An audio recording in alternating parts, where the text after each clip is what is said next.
Straight ahead on a special edition of OC News. He served time in prison for robbery, but now this Cal State Fullerton student is turning his life around. He credits a program that helps former prisoners earn college degrees, and when he finishes his degree, you might be surprised to hear he's heading back to the agency that sent him to prison in the first place. This one dude decided to go burglarize a home, so they charged me with a felony. Project Rebound has helped me find a different way of life. Homework, studying, and exams? It's difficult to juggle college life. Now add a child or two, and you have a very overworked mom or dad. We'll show you some parents who are juggling school and home and succeeding. And I'm a mother of one, soon to be two, and I'm studying journalism at Fullerton College, not Fullerton College, I was at Fullerton College, at Cal State Fullerton, and I'm a super senior. A very unlikely disc jockey takes over Titan Radio in the off hours. This member of our Titan family is living his dream behind the mic, and he just might motivate you to start living your own dream. We're back for another week, Titan Metal, and I'm your host, DJ Lyle Style, ready to rock your world. This and much more, OC News starts right now.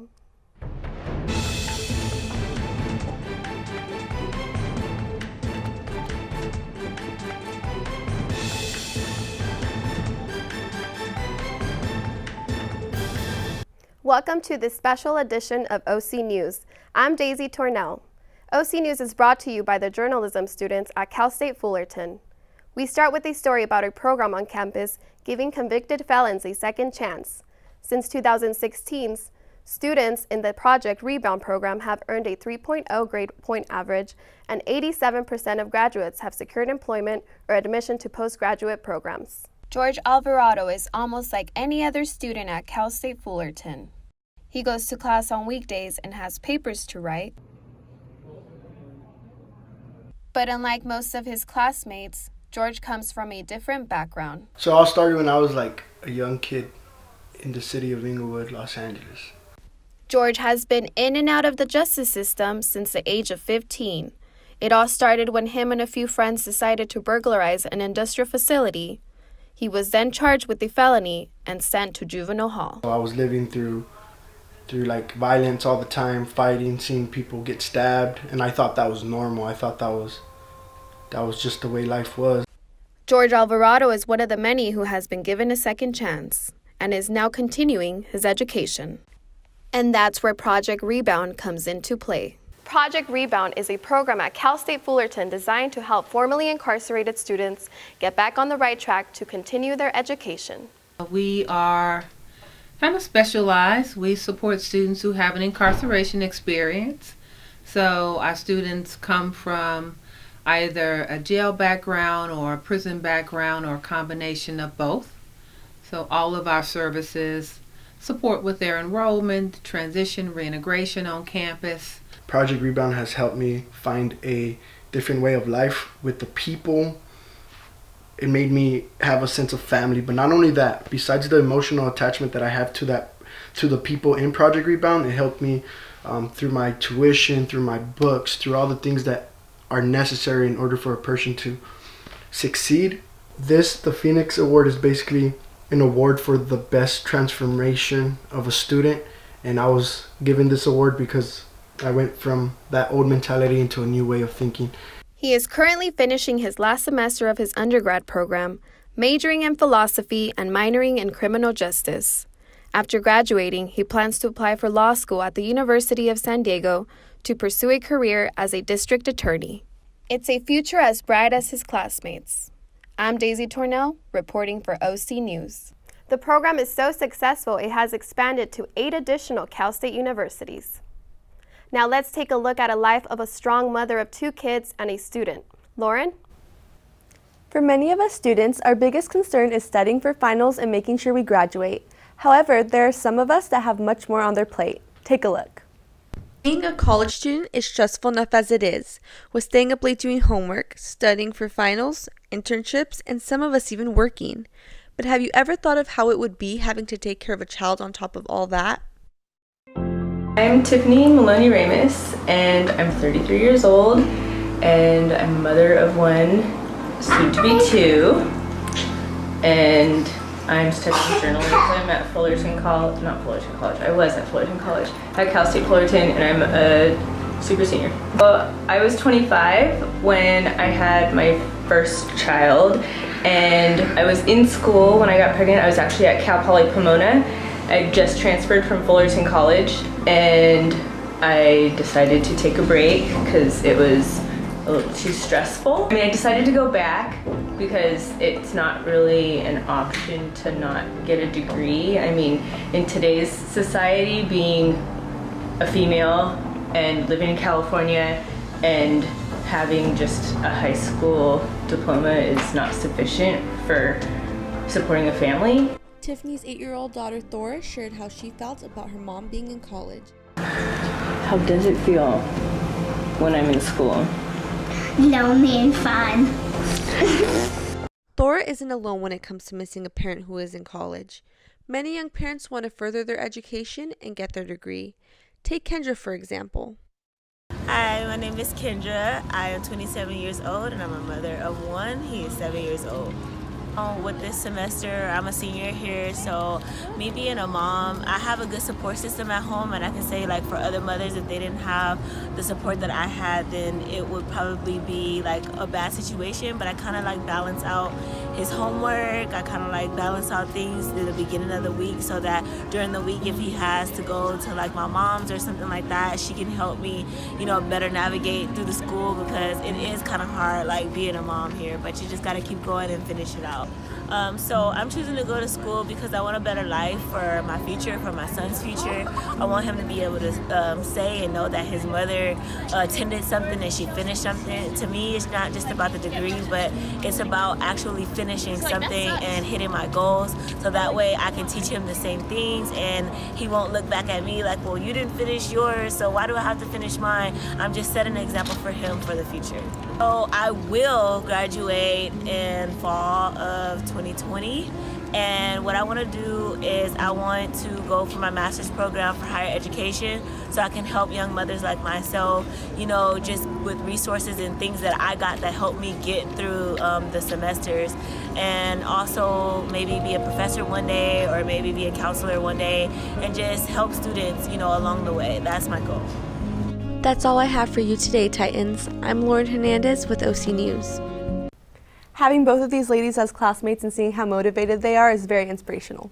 So what about the students here at Cal State Fullerton? Do they have a place where they can leave their child while they're in class? Yeah, there's actually a child center care here. It's open Monday through Friday, year-round, and if you want more information on that, you could actually visit the ASI website. Awesome. Thank you so much, Lauren. Thank you. And now we go to our reporter, Rita Laval, with student loan debt. Thank you, Daisy. Yeah, a game of life or a game of loans. However, students try to navigate through hardships of obtaining their degree. There always seems, in the end, to be a loser. Student debt is a cancer on the body of our nation. It is crushing this country. The student loan debt has soared from $260 billion in 2004 to $1.4 trillion in 2017. With the upcoming graduating class of 2020, many students are left to wonder what will happen in their upcoming future with their loan debt. John McDaniel, a store manager at a UPS store in Riverside County, explains us his hardships he's living with day by day since graduating from Purdue. Yeah, I would definitely say this is not what I envisioned for myself when I started studying astrophysics. Going through IU and Purdue, I assumed that it'd be instantaneous. Once you're done, you get a job. Not, being in my 30s working at a UPS store as a manager. A solution to pay off John's debt was to join the military. He would quickly find out that was just another drawn-out process. When I signed up, I thought I was going to get like half, 75%, something more than what I got. I got like 10% paid off when I signed up. And then once I got back from Afghanistan, they paid off another 10%. So right now, I still have an exorbitant amount of debt, well over $80,000. Juana Alba, a Spanish linguistics student at UCR, isn't even done with her finals, and she's already concerned on how she's going to pay off her loans. I invested so much in my career, and I invested so much on my time, and it's just so sad that I don't know if I'm gonna get a job after it. I know I want to teach, I know I want to do great things, but with all this debt in my back, and it's just like, it's just stressing me out. Like, I just can't. I don't know what I'm gonna do. At a presidential forum in Long Beach, Senator Cory Booker made his presence known and addressed the growing concern of student loan issues. But those are literally changing their behaviors as a generation, from buying houses, getting married, and making decisions like that. This has to stop, and I will stop it. John is one of several thousands of people that make up this painful statistic of Senator Booker. Yeah, I definitely feel like I am a prisoner to the debt that I have. I just recently applied to get a new apartment and was denied because of the student loan debt that I have. Couldn't get a new car because of, once again, student loan debt that I have. Ending his interview, John made a final message for future students who are interested in getting student loans to pay off their tuition. Do your research. Like, you don't have to get federal unsubsidized, you don't have to get, privatized loans, things like that. You can get unsubsidized loans, you can get grants, you can get scholarships. Look at your options, don't just automatically go, oh, hey, they're offering me a loan for $25,000, I should take it. Reporting from the Inland Empire, I'm Rita LeBeau for OC News. Daisy, getting the honor to interview John was tremendous. I mean, he's a veteran. He graduated from one of the best schools in the nation and, an astrophysicist. And he's working at this. It's just so sad. It's really sad, Rita. Yeah. So how long does it really take to pay off a student loan? Honestly, it depends on how much you really have. Like, for instance, somebody who has $25,000, they can pay it off in 5, 10, 15 years. But what gets you is the interest. Mm-hmm. And did you know that when you file for bankruptcy, student loans is the only thing you cannot file? You can file your house, mortgage, everything but student loans. It's literally a life sentence. Yeah. Wow. Yeah. Coming up, find out how All California campus will begin offering student abortion pills and how one custodian spreading positivity in the DJ booth. All this and more after the break. If I could go back and change it all, I would. I think I'm gonna miss you the most. I'm sorry. I'm so sorry. I'm so sorry. Or maybe it's just the little moments. If I could go back and change it all, if I could go back, I would. But I can't.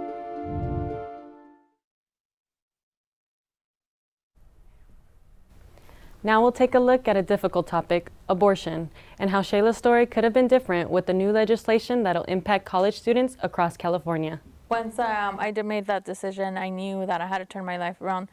And since then, I've been pushing myself. There you go. There you go. We got an accurate one. My name is Sayla Diaz. I'm currently 32 years old. I'm a mother of 3, and I go to school part-time, and I take my kids to their sport activities almost every day. Today, as a college student and a mother, Sayla does her best at managing her family life, a career, and her studies as a nursing major. However, 14 years ago, when she first began her college experience, Sayla says she was feeling lost and unsure if she'd be able to handle what life was about to throw at her next. I was in a relationship with my high school sweetheart, and I ended up pregnant. I was about 17, and my mom had warned me if I ever got pregnant, she was going to kick me out. So I didn't know what to do. I obviously wasn't ready. I was doing bad in school.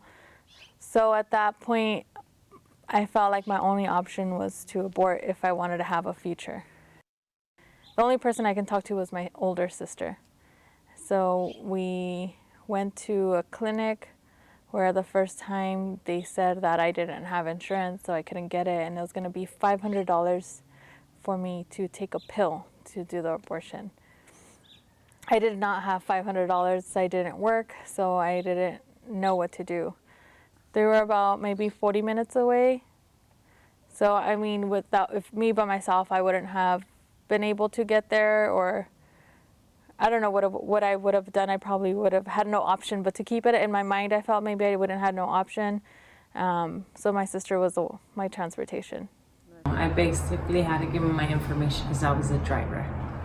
That was the basic information they got from me, nothing much.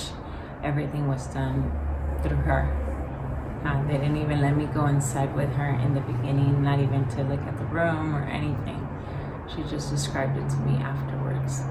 Nearly a decade and a half later, access to an abortion pill or clinic is still made difficult to come by. But thanks to a new California statute, college students now have hope. My name is Mike Uhlenkamp, and I'm a spokesperson for the CSU Chancellor's Office. So this was just signed by the governor within the last month or so. It's going to require the California State University campuses and the University of California campuses to provide medical abortions, the availability for that for students on campus by 2023. Currently, we have basic health services that are available. Typically, if you need something where you need some general medication, this is going to expand that. So this is really an initiative by the governor to provide additional health services to our students. So we're going to take a look at that and over the next 3 years determine what resources are necessary to be able to implement this. We want to make sure that it's a safe environment for students. That's the most important thing, is that the health and safety of the students is the most important thing. Now, with the College Student Right to Access Act, students at Cal State Fullerton can look forward to accessing medical abortion services right here on campus. For OC News, I'm Amber Irwin. The SB 24 bill was passed back in October, and we can expect to see it take effect within the next couple years. So when would the pill be available here on campus? Well, they're going to do their research and figure out the resources up until 2023, but that is the limit. So up until then, we start to see our health centers get these different services available. Awesome. Thank you, Amber. Next, we have Jeremy Romero with how dating apps can affect your mental health. With smartphones, we can now carry millions of potential love interests in our pockets. But this convenience of having an endless supply of potential dates could also be risky towards your mental health. Dating apps have been growing in popularity in recent years and are now a firmly established part in the dating scene. Despite the popularity and thousands of success stories, many users report that these apps can hurt their self-esteem and cause self-doubt, which bears the question if there's a greater cost and convenience over well-being. I've been on these dating apps for like 6 years. I've had no luck. I haven't had any decent dates or just anything to further. So honestly, I was ready to just drop these apps and just start speed dating. That's to the point that, because I was just so sick and tired of not even getting a meaningful conversation out of these dating apps. So, and yeah, you're getting a lot of those one sentence responses and that kind of turns you off. So I just feel like the communication with dating apps is just, it's not there. The impact of dating apps on mental health has been under-researched, but small studies have shown evidence that there is a link between the two. Dr. Kristen Beals, a psychology professor at CSUF, weighed in on the issue. From a social psychological point of view, the reason why I think dating apps are sometimes problematic in terms of kind of mental health and happiness is that by definition, dating apps show you that there's so much possibility, right? There's so much selection to choose from in terms of who you may want to reach out to or who might be a potential dating partner. And over the last 30 or 40 years, social science has shown that the more choices we have above just a couple actually makes us less satisfied with anything that we do choose. Tinder is the most popular dating app with over 50 million users, which generates about 1.5 billion swipes a day. But the constant swiping can be very impersonal and make people feel socially disposable. This especially affects millennials and college-age students. So yeah, I have a friend who uses dating apps, and he told me about his experience where he's swiping right to all these girls, but these girls aren't swiping right to him. And I feel like that, and he told me that it kind of affects his self-esteem because he's looking for something and he's interested in these women, but these women aren't interested in him, which can kind of tear him down because he's not getting that much matches, and it can kind of make him think whoa, what's wrong with me? And that's not a good state of mind to be in. Dr. Beals gave suggestions to users that are using dating apps or are thinking of trying them out. I mean, I think it's mostly person to person, but probably going in kind of with an understanding of how impersonal it is and being able to try to separate yourself from those rejections, right? And so when people are rejecting you, they're not really rejecting you because they don't know you, right? And so they're rejecting maybe your profile or maybe your image, but that could be based on all sorts of things that you really have no control over. While the user experience varies from person to person, it's always best to go in with realistic expectations for the best results, and to avoid them if you are already in a negative headspace. I'm Jeremy Romero for CSUF News. And just a reminder that if you are experiencing these negative effects, you should take a break and focus on remembering why you're so amazing and worth all the right swipes. So Jeremy, have you tried any of these dating apps? Actually, I have. I haven't been having much luck with them lately, but I'm remaining optimistic for my own mental health. Thank you, Jeremy.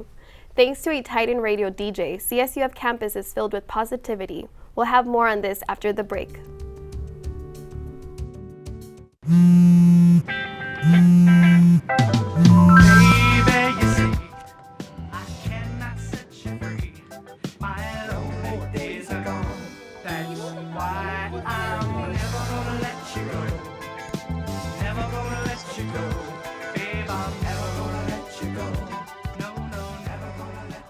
Here you go.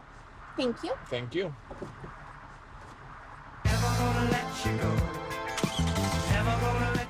How does being positive and energetic make you stand out? This radio DJ has it all figured out. We're back for another week, Titan Metal, and I'm your host, DJ Lyle Style, ready to rock your world. This is the voice of Lyle Fenimore, better known as DJ Lyle Style. He's a DJ for Titan Radio at Cal State Fullerton, except he just doesn't pick up a pair of headphones. He also picks up your trash. I'm a custodian / custodial maintenance personnel. My main emphasis is on cleaning like classrooms, restrooms, dumping trash, sweeping and mopping. Cleaning. Cleaning is my main job here. What most people don't know is that he does a full 8-hour graveyard shift right before his radio show. But his passion for Titan Radio gives him energy to keep going. It means everything to me. I love Titan Radio. It's my home away from home. I miss it when there's no classes. And Lyle has been a DJ at Titan Radio since 2016 and has garnered close relationships to those within the station, including radio and media coordinator Matt Sylvester, who's been with the station almost as long as Lyle. He commands the room. His energy, you can feel it right when he comes into a space. He's loud and he's fun, and he just brings out a smile to a lot of people's faces. He is super down to just hang out with everyone, even if, other people are half his age or whatever. He doesn't really care because he has probably double their energy. He's a lot. Lyle is a lot. He is, at 9 a.m., he has energy, bouncing off the walls and everything. Me here at 9 a.m., I'm dying. I'm so tired. And him here at 9 a.m., he's just let's just go. When Lyle isn't in the DJ booth or cleaning the campus, he likes to give out to the community.